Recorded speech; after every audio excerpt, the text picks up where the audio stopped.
Une entrée sur scène digne de rockstar. Sauf que ce n'est pas un concert, mais un meeting électoral. Ce duo résonne déjà partout aux Philippines. Une alliance redoutable entre un fils et une fille d'eux. Elle, Sara Duterte, héritière de l'actuel chef d'État Rodrigo Duterte.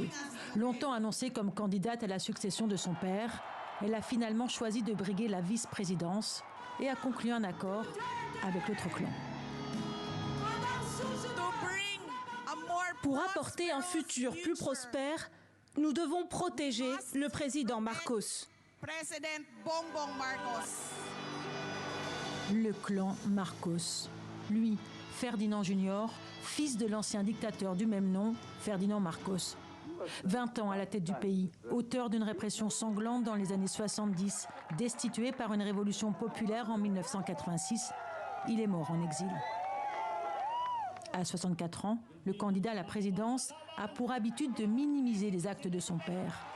De retour au pays dans les années 90, notamment grâce à Rodrigo Duterte, lui est élu député, gouverneur, puis sénateur. Poursuivons ce mouvement d'unité. Nous sommes de plus en plus nombreux et nous sommes de plus en plus unis.